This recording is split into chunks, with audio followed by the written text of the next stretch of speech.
welcome to the Wad Fam Chalk Pod. I'm Dylan Weaver. And I'm Andrew Acebo. And we're in a great mood today because we just overcame some technical difficulties. Oh man, I'm feeling so good right now. It's great. I just realized our tracks are labeled wrong though. Oh, that's going to bother him for a while. No, I mean, that's easy enough. It's just, this is the voice you hear right now is Andrew, according to my computer. Yes, which is always and right. That would be Dylan. Mm-hmm. Could Maury have gotten to it? Maybe that's it. He is. It's Atticus Schaefer. Apparently, computer He's under god, the bed. So, yeah. What episode are we talking about today, Dylan? We're talking about episode 899, the Rydell Revelations, Part 2, also known as Exposition, the episode. Yeah, this is a lot. The episode in which no actual events happen, but boy, is there a lot of talking. There is only talking and just lots of storytelling, and I'm not even saying it as a bad thing. Me neither. They really were just like, yeah, we've got a part 2. It'll just be backstory and. But that's exactly what we needed. It would just have been so nice if it would have been spread out over the course of the previous 6 episodes. Yeah, maybe thread it in a little bit better, but then we wouldn't have the reveals. Ooh, there are so many reveals. So this is an episode that released on the AIO Club back this summer on July 21st of the year 2020, and then aired on the radio October 10th. Which was like a month and a half ago. Yep. From the time we're recording this. Yeah, no, this is a new boy, and honestly, I just off the top, I like this episode a good bit. I am less hot on this episode, but I didn't hate it. No, yeah, I think I was so relieved that it wasn't terrible that I like it a lot. Fair enough. I think that's the TLDR of my feelings on this episode. I'll accept it. This is an episode written and directed by Phil Lawler. Mm-hmm. We once again have Jared DePasquale as the person doing the score. Mm-hmm. A man which I am indebted to say nice things to, because through a fun chain of connections, he sent us the audio for the outro, which you will be hearing at the end of this episode, and it sounds great. And I am so thrilled to have that because it sounded great in the episode, sounds great in real life. The man is not John Campbell, and I love it. Yep. Because it's like, I like John Campbell a lot, but it's like, hey, it can be fun and different. What if someone else was doing stuff? So this guy, he got his start doing he did maybe not all, but a lot of the Focus on the Family radio theater shows. Mm-hmm. And then has slowly been doing Odyssey here and there. Mm-hmm. Which I super like. I really like the sound of this episode, and just I don't know, this gives me a lot of hope. Like, this is harkening back some old Green Ring conspiracy vibes where I was like, oh man, yeah, okay, so New Odyssey can be pretty enjoyable and have some continuity and stuff like this, because this was such an exposition heavy episode.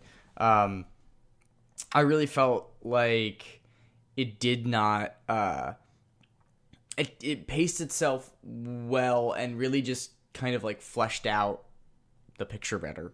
I mean, obviously that makes sense. Yeah, I think that was the point of the episode. I don't really disagree.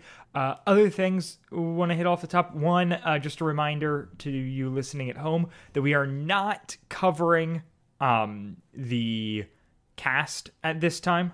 Mm-hmm. We will be doing that once we have done all of, we'll do that next episode. We'll go back and cover the cast, because this episode has some interesting cast stuff that I would love to talk about, but we're also really trying to avoid spoilers. It's true, and we've almost made it.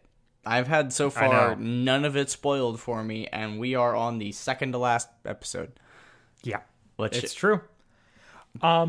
And then we didn't get to do this last time because the AIO wiki was down, but there is no there's no promo for part 2. Mm-hmm. So I'm going to go ahead and roll the part 1 promo here, just for fun. Okay, let's hear it. I mean, it's a 3-parter. You can get away with one promo. Yeah. Next time on Adventures in Odyssey, Emily is on a mission. It's time to reveal the truth about Mori Rydell once and for all. The answers are out there. Where are their parents? Their father is in Japan. He works in U.S. Embassy there. But will Emily find the truth in time? Zuzu, you don't have to be afraid. I'm not afraid. I have to go. Don't miss the Rydell Revelations next time on Adventures in Odyssey. Yeah, okay, that's what I expected. Yeah. That's pretty run-of-the-mill. Okay, all right, nothing. It's good. We'll give it a solid B+ and move on with our days. So this episode begins with a recap, kind of like a last time on Odyssey of the previous episode. This is a thing I wanted to talk about. Mm-hmm. So they were released both on the radio and on the AO Club week after week. Like, they weren't all released at the same time. Mm-hmm. I acknowledge that. However, immediately following, like as soon as they've all 3 been released, they should edit that part out on the club. Yeah, it does feel a bit redundant. It's weird because I'm like, wait, but this is like they do when it's an album release? Like when stuff comes out on CD. Yeah, I guess they do. They don't do the radio recap unless it's one where there's been like a multi-episode gap. But when it's 2 back-to-back, and maybe there's exceptions to this, but we've talked about a lot of these multi-parters, and they don't usually do the recap. Yeah. And it just feels like, in the way that, like, you know, episodes of Gilmore Girls start with a recap, but, like, Netflix, they do not. Mm-hmm. Because you don't need that. Yeah. You're watching them back to back. It's Netflix. It's like, come on, Odyssey, you have full control over this streaming platform. Maybe don't. Yeah, you could clip that out. I definitely agree, and it's not great. It's not great. I guess it serves to fill in the gaps, but maybe it's kind of like self-enforced grandeur, kind of like make it hype. You know, I mean, if you leave it like in there. It's not a bad idea when they're airing a week apart. Yeah, but it's just weird then when you're listening to them, and I mean, we were listening to them a week apart. Mm-hmm. Over a week apart. So, like, it's not like it's that... I don't know. It's not like it's a problem. It's just bizarre. Yeah. So this episode then begins with Wit and Mori, if you're ready to get into it. Oh, I'm ready. All right. So, like, right where the last episode ended, which was Mori catching Wit up, and then Wit calling his bluff and being like, no, I think you're behind it. And so now we have this dialogue between Wit and Mori, where Mori is very clearly a very distraught middle school boy, and Wit is a grown-up, like an old person, I would comfortably say, like an elderly man, and is just giving him the hardest time. Yeah, Mori is indignant, but Wit is, like, smug and mean? Yeah, well, okay, so he knows the thing... We can't talk about what Wit knows. It doesn't. Yeah. Like, please, if you're listening to this, we will. Please listen to the episode so you can make any sort of sense out of what we're saying regarding it. It's just okay. Wit knows everything and nothing. Yep. And this was all like.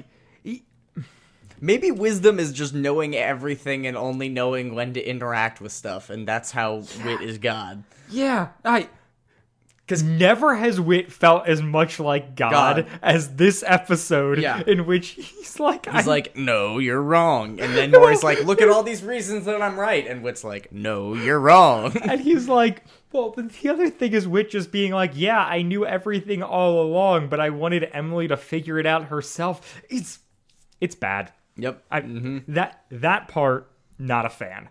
A lot of this episode, big fan. Big fan. Everything regarding Wit, I think, is bad. It was pretty rough. Pretty tough. And there's honestly, a couple moments, and we'll get into them, but... Oh, we'll get into them.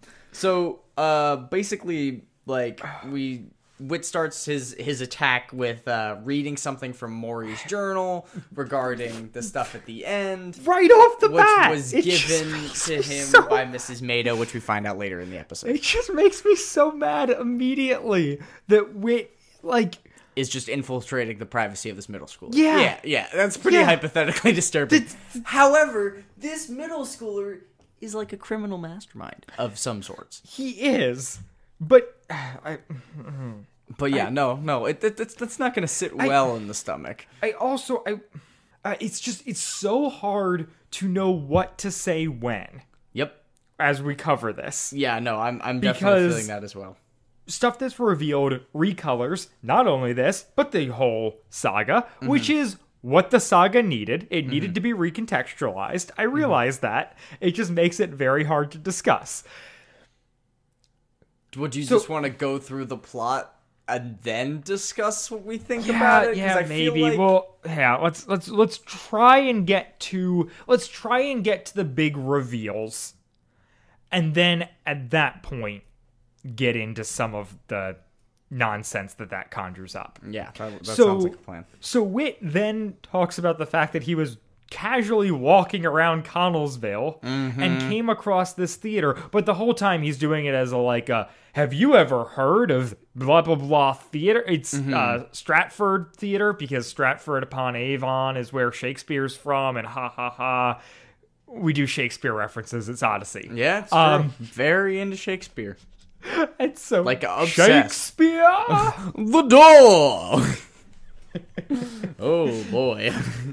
And so Whit was wandering around. He saw a poster and went, "Huh, that's Anya Popoff." Yep. Then he walked in there, talked to her, and while he was talking, another guy popped in and was like, "Oh, I was also hired by a mysterious voice who paid up front to voice a character named Jordan." And Whit was like, "Oh, I've never heard of this character named Jordan because I wasn't told about that part of the mystery in the episode, but I'm still going to listen to everything you have to say because it's suspicious and I blame Maury." Yep.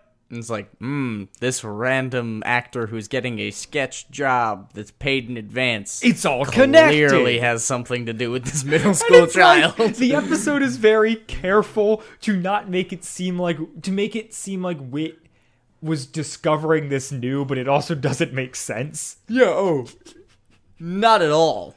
Not at all. But I'm glad he met, the actors for Popoff and Jordan. Jordan, a character he had literally no knowledge of until meeting the actor. Yeah. And this jump makes no sense. Yeah. Whit goes from that to connecting it to the mysterious voice. Mm-hmm.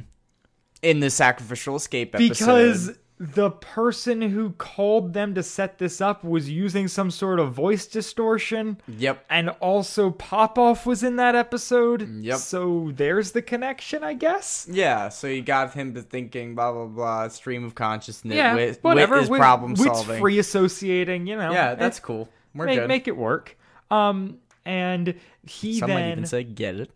Go for it. He then plays back the audio, but he has he's like, I had saved some of that audio off of Suzu's phone to analyze. Yeah. But I hadn't really put any effort into it until I heard about this other mysterious voice, and then I put energy into it, and I made it sound like you, Maury. Yeah. Do you know those memes where it's like somebody's playing a video game and then they're losing, and then the meme is just them sitting forward and then they win?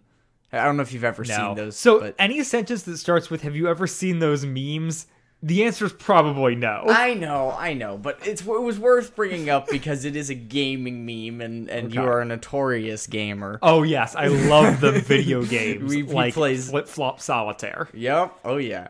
No, but and I just feel like this entire episode is just Whit just ever so slowly rolling his sleeves one at a time, being like, let's get down to work. Yeah. I'm gonna roll my sleeves one more time because Maury's giving me resistance. Let's get down to work. But I also knew all of this already. Yeah. Yep. So weird. He is God. He experiences time in a single instant because he exists outside of it. Yeah. Maybe. There are worse theories at this point. So, actually, that would make Odyssey make a lot more sense if Whit was actually just God this entire time. Yeah. God, came down to Earth as a human once before. We can do it again. God too. This time he's back with Jesus ice cream. Too? But Well, some might say they're the same. whoa. The triune nature of God. No, Andrew, but there couldn't be a third part. Oh, you're right. It's a twofer. Dyadic God. Oof. We're just forgetting about the Holy Spirit. Yeah. So ugh. Yeah. Nobody would ever do that. No, certainly not major church culture. I don't know. I don't know what you're talking about. Anyway. So they then... Yeah, so Whit decodes this audio reveals that it's Maury, right? Right, and Maury goes, someone must have hacked my voice. And it's like, all right, Maury. The one thing I'll give them credit for, and shout out to Jonathan Crow on sound design, because it does sound... They don't do a thing. They don't do like a zoom and enhance here. Mm-hmm. It doesn't sound like Maury's voice just naturally. Sounds like it's been compressed and messed up a little bit. It sounds like Whit has like broken through the code and made it sound like Maury's voice. Yep, and it's rattling around in a tin can of sorts, and it's just...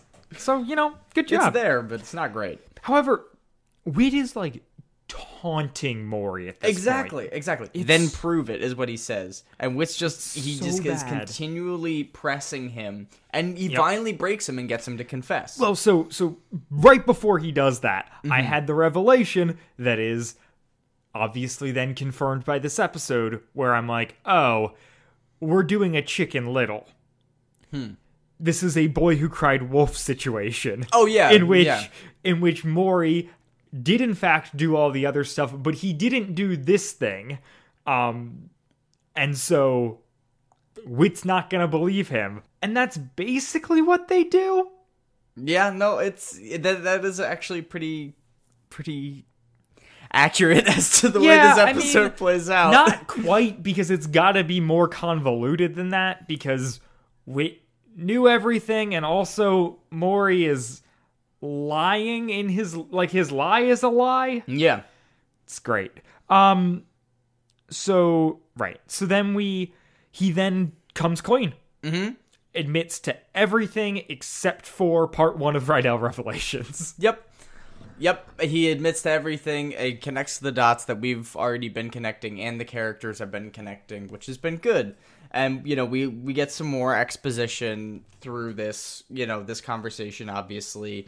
But I wanted to talk about for a second just the character of Maury, and I really actually like him more because of this episode. I think that as much as his actions defy logic and we'll say just normal bounds, if we're existing in this world where there is this child who is incredibly talented and kind of a sociopath or sociopathic tendencies, with a really high trauma background that we're totally exploring in this episode and trying to get our heads around a little bit. I don't know, it really fleshed him out, and this scene here with the dialogue with him and Whit, with his voice cracking and just being so distraught, being like, why will you not believe me when I'm saying that they are not safe? Right, he's like, well, you're still trying to game me, because Whit knows that the reveal that we get later is there without knowing it. And, yeah. But there's also, you talking about Maury and his genius and whatnot made me think he's a little bit Nicholas Adamsworth. In a way I hadn't connected previously, but I kind of like to think about now. Yeah. But Maury is essentially basically begging Whit at this point. He gets to this point where he's pleading with him, but everyone I also don't believe Maury. No. From a narrative storytelling perspective, I'm like, oh, I see what they're doing here. They're doing a Boy Who Cried Wolf.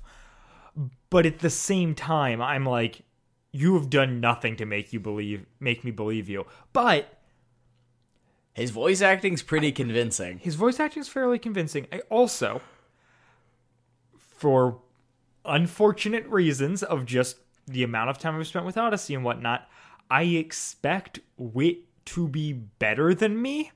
Yeah. And so when I'm sitting there going, yeah, I wouldn't believe Maury either, but I think that he is being honest. I expect Whit to be able to get to that point. Yeah. And maybe he does, because Whit makes no sense. Nope, never. So they go to Maury's house, and I at this point, I'm like, okay, so I think it is a boy who cried wolf thing, but I also think that Maury is smart enough to not think that Emily kidnapped Suzu based off that audio. Like, I'm like, there's no way he's so dumb that he thinks that. Yeah, especially considering that is the most out of character, like I get it, Emily was flying off the handlebars, but no, the jump from normal Emily to kidnapping. And as we later find out, he doesn't believe that Emily kidnapped him. Though the thing he does believe, I don't think is more believable, but you know, we're working with what we got. Exactly. I think it's funny that, like, I give Maury enough credit that I'm like, there's no way he's stupid enough to believe that audio, because I don't believe it. Well, and that is good, though. I mean, it's probably a testament to how he's written. So this is when we get the conversation between Whit and Maury and Mrs. Mado, and this is where we learn that Whit knew Mrs. Mado because, Whit knows Maury's dad. And this is this big, long, expositional tidal wave of us learning about how Whit knows his dad and how the death of their mom ties into it, and Maury. So it's a lot. I'm gonna cliff notes it. Yeah, go for Whit it. met Raymond Rydell when he was working for the government, because of course he did. Maury's mom is named Juliana. Whit was invited to their wedding but didn't go for really weird why did they mention that and then whatever? Probably because it was in Japan and he was doing something else. I know, but why bring it up at all? Yeah, I guess just to show how close they are. That's a very that sounds like somebody the age that Phil Lawler is would write. They invited me to their wedding. Right, yeah, that's true. I guess, yeah, wedding invitations are are held a little closer to the vest nowadays, especially in Corona times. Oh, yeah. Oof, that is like a VIP ticket. Dude, I missed like 3 weddings this year. By like some of my closest friends. Yeah, possibly previous guests on this podcast. Yeet! Shouts out. Still love you, man. I know you don't listen. Wait, we're talking about Nathan, right? Yeah. So basically, I was talking about Michaela, but Maury then goes. Okay, now, all right. So after Maury's mom, named Juliana, dies, his dad buries himself in his work. There's these weird conversations between Raymond and Mado where he's being super like, I don't know, like he seems uncomfortable with parenting. He does. This also didn't need to be this long. No, yeah. The exchange between him and Mado is this is a 27-minute episode. Yeah, this is a long boy. And the exchange between the two of them explaining why, explaining this whole thing is so weird. Like, I don't need it. Yeah, basically we get it, and I think the idea is just they're trying to flesh out just the character of Raymond, and by giving this character that is so influential to the plot because of how it's affected Maury, they're trying to just give him some dialogue so that they can kind of let the audience in behind the curtains a little bit as to this incredibly important character, which we're probably going to hopefully find out more about soon. But yeah, so what we learned was that Whit knew Raymond, became friends with Raymond, who is Maury's father, and when Maury's mother died, she got sick. She died of cancer, right? Was that it? Or something? Do we know how she died? I honestly didn't. I didn't write it down. It said she got sick, which makes me think it's not. It did say she got sick. Nefarious, right? No, I don't think anybody was. So then mom got sick. Things were good, and then mom got sick. We're bringing Maury into this. Maury's like kind of recollecting just his past and everything that's going on, and then Maida then explains, because she's the surrogate, she's kind of the surrogate mom for Juliana now that she's passed, and for Raymond because he's in Japan. So he sends Maury and Suzu are causing problems, so he sends them to Odyssey. Actually, Suzu's not causing problems. No, we don't know Maury's causing problems. She's taken them all over Japan. Like, basically, she's run out of things to do with him, so they go to a new country. Yeah. Because an embassy is no place to raise a child, and Maury's at university level for math and computers, and is getting information from other people at the embassy, specifically someone named Natalie. Yep. Who works in the who's like a secretary. Yeah. He got access to her computer, is what they think is what happened. It's so much info. Yeah, there's so much plot in here, just in this scene. And the thing that I liked about it the most is that this kind of behavior in children is very common. Obviously, like absentee parents, especially of gifted children, they tend to overperform and create their own either reasons for intimacy or entertainment. So like, do something that makes somebody interact with you, or do something so you don't have to interact with other people. And especially when there's that big trauma background, there's a lot of other emotions tied into it. So like, when we're hearing this and I'm hearing about this distant dad who's clearly does not want to be their parent because it reminds him of his wife that died, right? This is a classic situation. Yep. Dad's wife dies, throws himself into work, doesn't want a parent because that was not his job. He's not comfortable with it. His wife was the reason that it made it work. And now seeing his kids and interacting with his kids and actually dealing with his kids, he can't do it. He's just like, and that's what we get from this scene, is just being like, no, Raymond's got a lot of issues. Right. And so Raymond calls Whit, who he's kept in contact with. Yeah. And there's this, I like the audio. I would like to say I like the production of switching to the phone call. I thought that was fun. I also, there's a blip here where I really like Whit. And him comforting him. Mm-hmm. They draw on the fact that Whit also has lost a wife. Yep.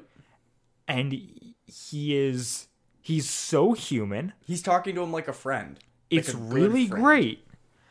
Not like God. and then he turns back into like focus on the family spokesperson, John Avery Whittaker. Like, that's a little bit how I feel about modern era Whit. Yeah, he just kind of puts on his little cap and he's like, hey, let me tell you about bullet point agenda so we can make some curriculums. So it's Raymond saying like, yeah, like embassy's no place to raise a kid. I should, I want to send him to some place like Odyssey. And Whit says, I've always thought small towns are the best places to grow up. And it's like, it just bothers me, the level of like, I don't know, it just feels so like 50s America. Distant father and small towns. That's what we need. Very Hallmark. Very, very Hallmark. It's like, why was this a thing that needed to be stated? So, like, a statement that's like, a change of scenery could be good for them. Or, you're right, like, I think that they would benefit from, the small town environment. But it's this blanket statement of just like, not for their specific situation would this be good, but just for the whole world would be a better place if people just lived in small towns. Yep. Yeah. This is how life is supposed to be for everybody. Yeah. And certainly not just the way that people have adapted to their individual circumstances. Nobody could possibly, become a well-adjusted human being living in a city. That's where all the Satanists are. Well, it's at least where all the liberals are. Yeah. Some might say they're the same. It's impossible to be a liberal in a small town, as It's we also well know. impossible to be a Satanist in a small town. Oof. So yeah, and then I was really like, there was something ringing really familiar about Raymond's voice on the first listen through, where I was like, man, was this guy like a voice in Novacom? Why like, there's just moments where I'm like, I totally know who this voice is, and then on the second listen I was like, oh, he voiced Wally West on Young Justice. Oh, did he? He did. Oh, nice. Good for I you. didn't even have to look up the cast, because at the end of the episode, Chris says, ends with an "and Jason Spizak," and I'm like, oh yes, I know that name immediately. Hey, So- wow, the amount of crossover that we continually find between these things. I mean, insane. it's two shows being produced modernly that use voice actors. Yeah, There's that's got to be crossover, right? But also, Jason Spizak's, we'll do it when we do like the cast deep dive next episode, but he's one of those like 500 credits kind of guys. Yeah, he's been in everything. You definitely have heard him in something other than Odyssey. Anyways, so not someone from Novacom, but in fact someone from another show that I hold dear to my heart. So then we come back, kind of from this telling the story, like this past depiction, to back into the scene where they're talking with Maury, Mrs. Mado, and Widar, that is, about kind of what we've learned here. And Maury is very clearly upset at his dad, and this is when Wit brings up that he knows that Maury is bad with dexterity, like with manual dexterity. Yeah, he can't use his hands or wrists well. He's like, yeah, your mom just died. And you know what? You did all these bad things. And you know what? You seem to be really upset. But you also can't do stuff with your hands, so I know your sister was in on this too. It is the weirdest. It's such a weird thing to be like, and here is our reveal. Maury has bad hands. As previously alluded to by the fact that his handwriting was really crappy in math class. I guess so. That he's bad at that and that he does stuff with his head. But he's also really good at computers, which means that he's got to be fairly dexterous. And as a proud sufferer of tendonitis in my wrist, I know that, having bad dexterity does not translate to keyboards well. It's such a weird thing for Wit to bring up and like draw attention to. I don't Yeah, get well, it. no. So he brings it up, and that means that Suzu helped him with picking the locks. Right. Which call back to the key suspect. Yes. That was that episode? Yes, because the keys. Which, and we're going to have to get into this maybe next episode. I don't know. I might go back and revisit some of these old episodes on like double speed or something, but it's not all adding up to be quite right. No, quite it right. doesn't. But, No. So the whole thing with the key suspect was that like it happened multiple nights in a row. Yeah. And the first night, Suzu went in, unlocked all of them, and stole stuff because she's secretly a klepto. Yes, that's what we learn here, is that Suzu has a dark side, she's secretly a klepto. Now Suzu's not innocent anymore, and Maury gets a little bit more innocent, and because he goes and puts the stuff back. But then on the second night, Suzu does it again, but this time, Maury, like, Was making out with Emily and couldn't be there. Jokes. But this time, Suzu doesn't take anything. She just does it for fun. And then Maury takes stuff. Like, he goes in and, like, gathers all this information in the way that, like, we've been talking about forever. And then Wit pops out, and he's like, including Emily's phone password. And I'm like, this is the dumbest explanation. Yeah. The fact that Wit is like, oh yes, you And went also- through everyone's lockers. That must be how you know Emily's password to her phone, because she wrote that down in a notebook that she leaves in her school locker for reasons, as though she could remember her combo to her locker, but not the 4-digit number to get into her phone. Yeah. It's insane that that's the show's explanation, and it's insane how quickly Wit jumps to it. Well, yeah, that is the thing where it's like I feel like this episode, the character of John Avery Whitaker, it's just like there's all these things and these events that are happening, and these characters are having emotions, and then Whit is just like, but also more plot, and then just chucks it at them. Yeah.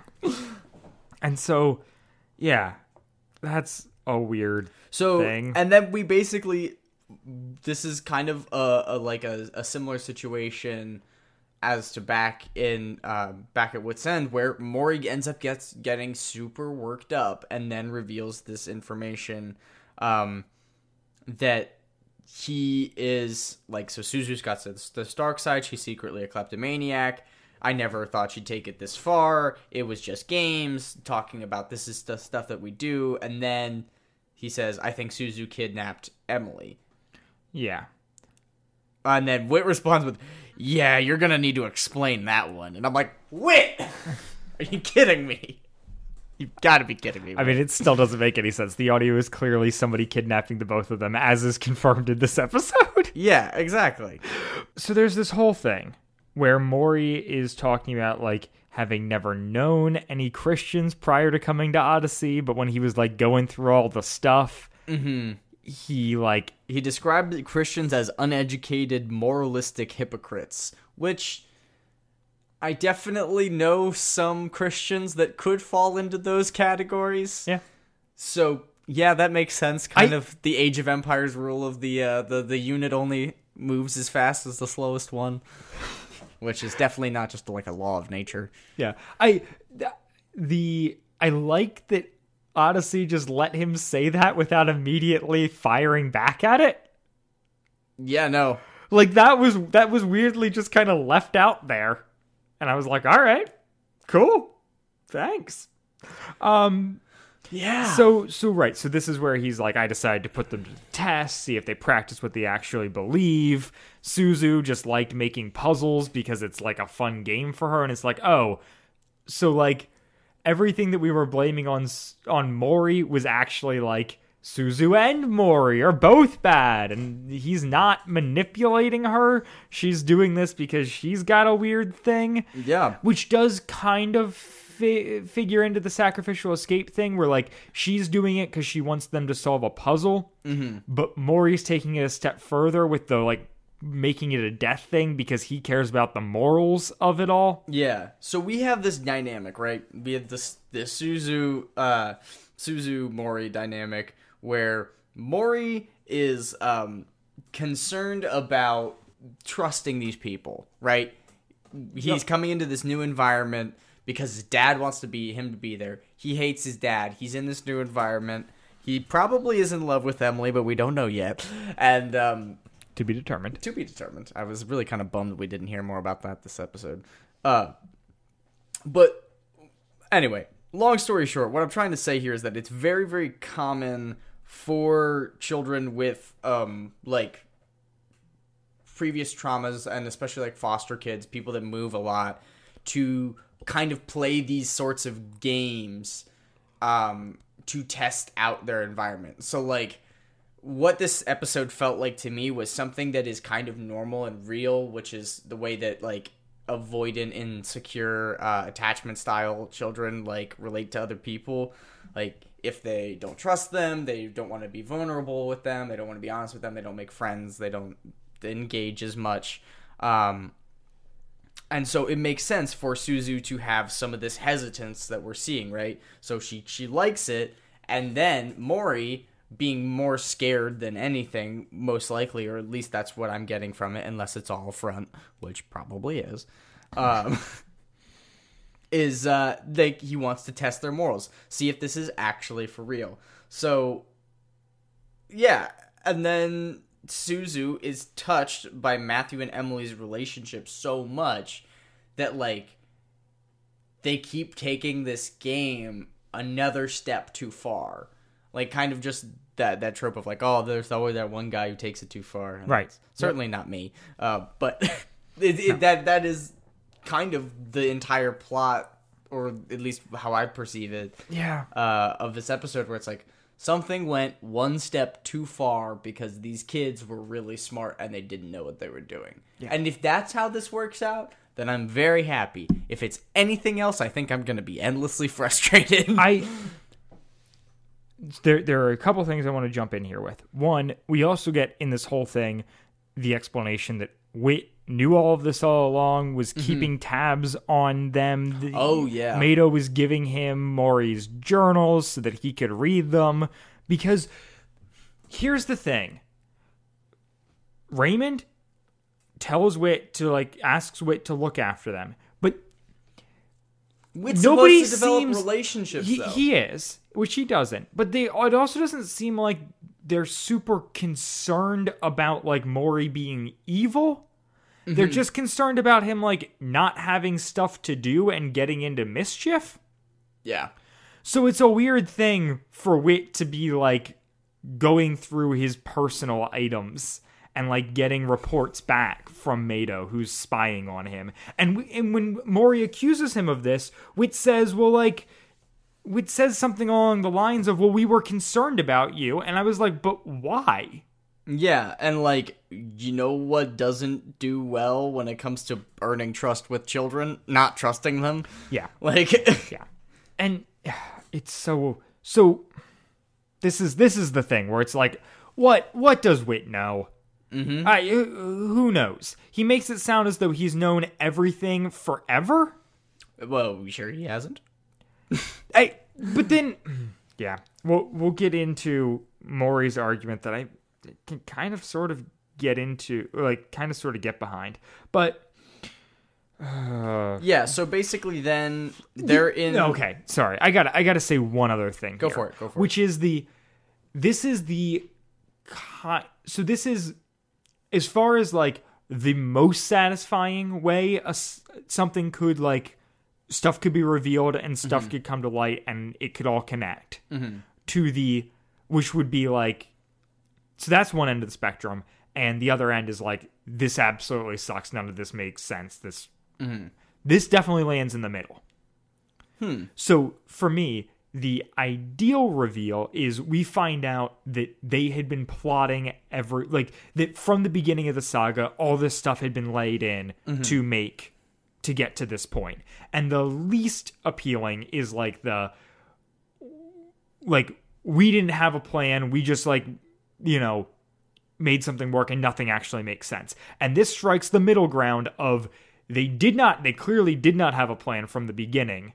And they they changed stuff to make it all make sense. There's a lot of weird retconning here. Yeah. Especially in regards to the Suzu being a klepto thing and a lot of their motivations and whatnot, where I'm oh, this is clearly being laid in after the fact to try and explain it, but at least they tried to explain it all instead of just shrugging and being it's a kid's show. So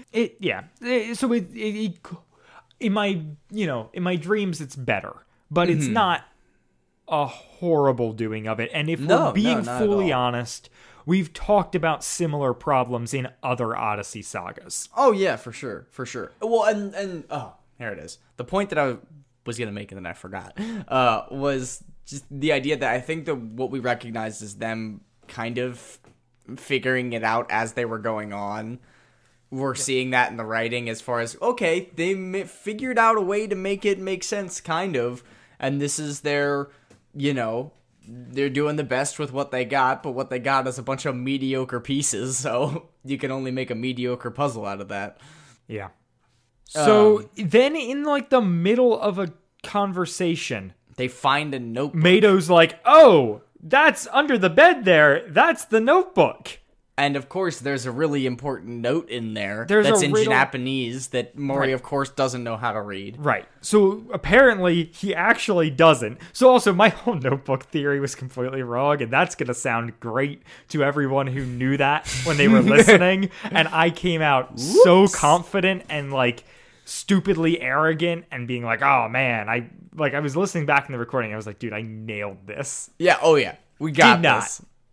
I believe I really fumbled on that one, but I think it made for a better episode that I was that committed to it, and then I was wrong. So the notebook's under there. Mori actually can't read it. He can only speak and understand Japanese. Which is stupid. He's never bothered to learn to read. Even though we just established earlier this episode that he had learned everything there is to know about Japan and was entirely bored with it. Yeah. But he could not read that entire time. Right. Yep. We're moving on. So Sumedo reads it and reads a riddle that hints at Wonderworld, because that's the only treehouse in Odyssey. Mm-hmm. And so they all know. Sumedo stays there, and Wit and Mori leave and have an interesting conversation. Yeah, on their way to Wonderworld. Yeah, I do love the Wonderworld callback. I like that is weirdly, like, the one staple of Odyssey. Like, obviously, Wit's End, Wit, like, all the main ones, but, like, the ones that, like, just pop in and out over every era of the show. Yeah. Wonderworld. Yeah. All the way from Digger to Mori. Well, and it's probably a residual of having so much of the same writing staff for so long. Yeah. So the conversation is essentially that Wit brings up that he, like, maybe should have stepped in earlier, but he wanted to see how everything would play out, which is absolutely bonkers. Yeah. Nah, it's a really bad move, God. Fully nuts. You're saying you knew all of this? I don't buy that for a second. Yeah. You're saying you knew more than you were letting on? I'm still mad at you. Yeah, well, because that's the thing, where it's like, okay, so if you knew it was going to happen, you should have been able to intercede in a way that preserved the safety of everybody involved. And if you didn't know it was going to happen, you can't pretend that you did. Yeah, it's just, it really rubbed me the wrong way, where I was like, no, like, we can have Wit not have known the whole time what was happening. Yeah. Or, like, he could be putting it together, but the fact that he had, like, an inside track because he had access to the digital journals and whatnot, it's like, well, then why was this ever a mystery? This was only a mystery for Emily, but the stakes are so high. Maybe Wit just did not read the journal. Like, maybe he was just like, oh yeah, I get these every week, and, like, I just never look at them. It's really bothersome. And then unless he's always writing really interesting stuff. And then Mori makes a really interesting case that Wit manipulates people in the same way that he does. Yeah. What are your thoughts on that, Andrew?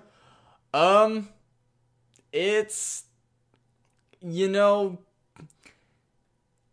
it's yucky. It's yucky. I don't know. I definitely see it because, as the church is a large body, a group of people manipulate other people, and they use a lot of different things to do that at different times for different ends. And I think the thing that makes true Christians different is that they don't manipulate people. They act out of a genuine place of love and affection, and it's less about a fear of a result and more of a development of a relationship.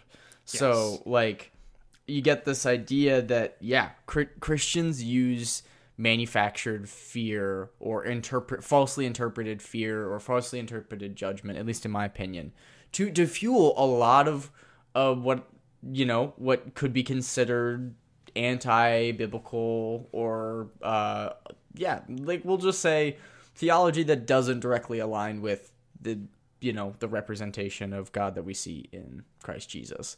Yeah. So I think it is I think Maury's point is a valid critique of Christianity. Yeah. Oh, yeah. I don't think that it's a valid critique of Wit. No, not at all. I don't think that Wit is like that. I don't think... so my big thing is, like, I don't think there is... And I could be totally wrong about this, and I'm open to it. But I don't know... Like, Wit is so much about, like, go on this journey and experience things, but I don't feel like he is... I don't know that he has such a specific result in mind. He's just like, this is going to get them closer to the truth. And it's also like, he's not forcing anyone into it.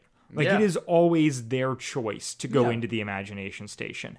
And I don't know of any times where Whit was like, you need to go on this adventure, and then when they came out, they were a Christian. Like, he always works in such a less direct way. Yeah. Well, there's a difference between facilitation and manipulation, right? Facilitating is just providing the environment and the setup for people to do things. And manipulating is directly, making somebody trip into an imagination station adventure. Yeah. Like, and that is the difference. And maybe if this is some, like, big meta headcanon stuff where, like, Odyssey is calling out the BS in the church, I'm so here for it. Yeah. I don't know that it is, or if it was it intentional? I don't know. We'll see what happens. I mean, Maury is definitely positioned as someone who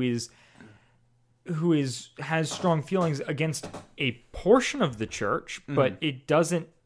Yeah, I mean, his whole thing is like proving that people were genuine and being like, oh yeah, they actually are. Like, my mind's being changed by the authentic people in Odyssey. So I don't think that it's. I think that there's a chance that there is a condemnation of certain brands of Christianity written into this intentionally. We'll see how it concludes. Yeah, that's a really excellent place to end on, except for the fact that we didn't mention that Tasha shows up. Yeah. Natalie, the secretary, who we get this little reveal that, oh, Whit, you know Natalie too. Which, man, this episode made me like Maury a lot more. It's Tasha. So, Tasha, fiance of Jason. Of course. Novacom. She was in Novacom, right? No, you're thinking of Monica. Monica's in Novacom. No, but she was in Blackguard stuff. Yes. Tasha was. Overseas. Yes, she was at the toy shop. Mm-hmm. And then came to Odyssey. She's in a lot of that stuff. She's, Jason's, ex-fiance. Question for you. Mm-hmm. At what point did you realize it was Tasha? Did it take Whit saying her name for you to pick up on it? Okay. The minute I heard her voice, I was like, that's Tasha.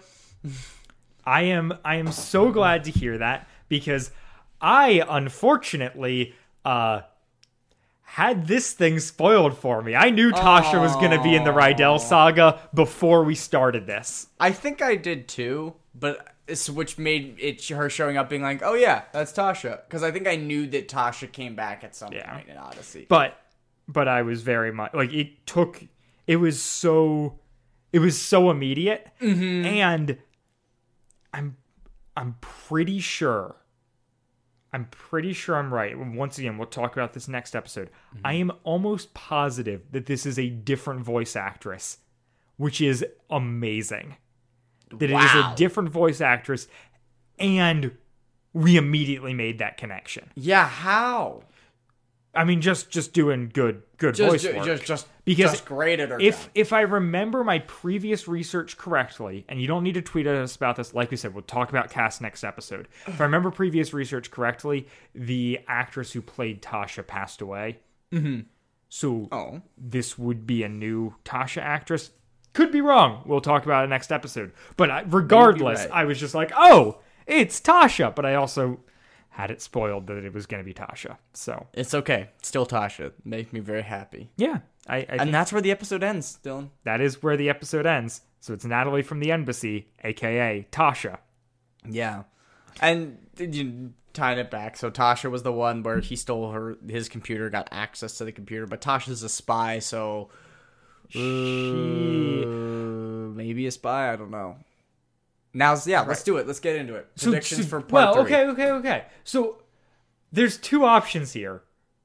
So the way I think that the show goes then, which I really hope it doesn't, is that he got into her computer, which means that he has some information that bad people want, yada yada. Mm-hmm.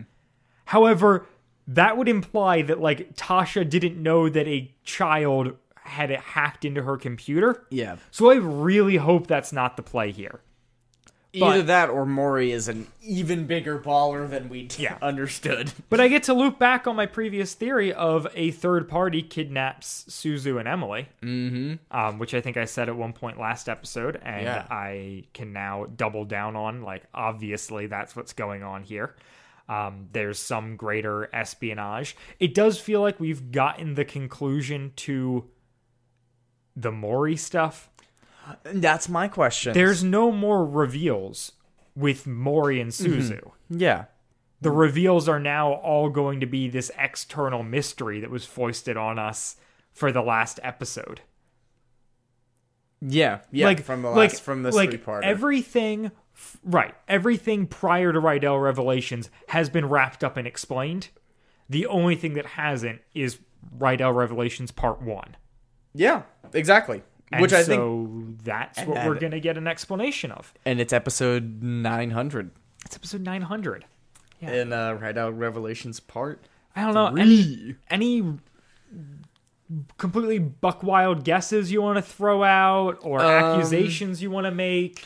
I think Mori's going to stick around. I hope that they stick. I hope that Mori as a character sticks around. I hope Suzu sticks around. I think their dynamic is great, and this episode made me like them both being in Odyssey continually more. I agree. Just throwing out random stuff. Will Raymond be in Odyssey next episode? Yes or no? Yes. Is it at all suspicious that Mrs. Mado decided to stay back at the house when they left? Yes. She probably is contacting Raymond and letting them know that the jig is up. Probably. That's my guess. So are you team Raymond is the villain here? Maybe. I don't think that Raymond's orchestrated anything necessarily. But maybe he did. Maybe that's just he's a really bad dad and then Whit gets custody of them because his dad kidnapped his kids. I don't know. I'm curious. And this Odyssey does not exist yet. Right. We can't find out. I think it's really interesting that like the only reason Tasha is working at the Japanese embassy is because she is investigating something shady going on at the Japanese embassy. Yeah. And who is like the ambassador to Japan? Oh, it's Raymond Rydell. So something father of notoriously shady child. Right. So is something shifty going on with Raymond? Maybe. What does he know? I mean, I definitely get the arc of hiring. Yeah, I get the notes that this is kind of a empathizing with the villain arc much more so than other ones, and maybe if they really went hard on it. If that's the case, if Raymond is like the bad, or is it going to be just like generic spy villains? Because that's kind of what I'm expecting. If that's the case, I'm gonna be disappointed, I guess. See, I don't think I will, because once again, it's only these 3 episodes that are at stake. Exactly. So, like, they don't have to do anything spectacular. Yeah, it's like a cosmic brownie. It's like, it's not the best brownie you ever had, but it's certainly not the worst.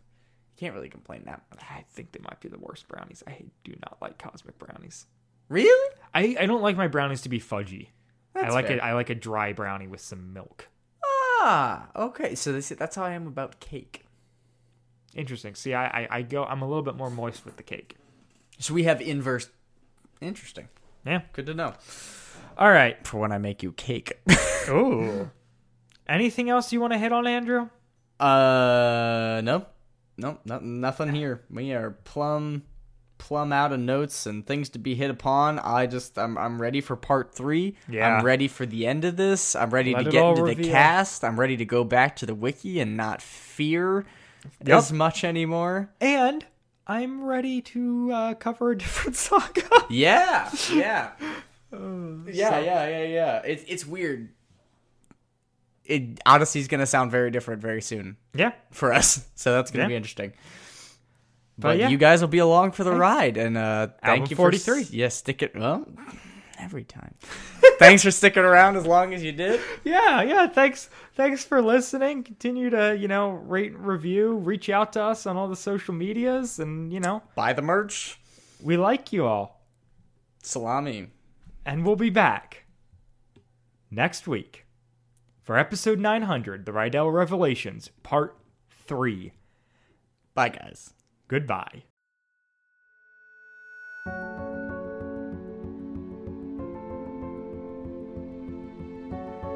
Wadfam Chalk Pod is a presentation of the Lidditz Podcast Co-op.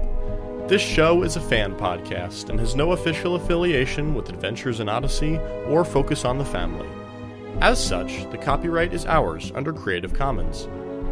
Follow the podcast at WadFamChalkPod on Twitter and Instagram, or email us at wadfamchalkpod@gmail.com. The Rydell Revelations Part 2 was hosted by Dylan Weaver and Andrew Sabo, and edited by Dylan Weaver. And I'm Nathan Haverstick, hoping you'll join us again next time for more of the Wadfam Chalk Pod.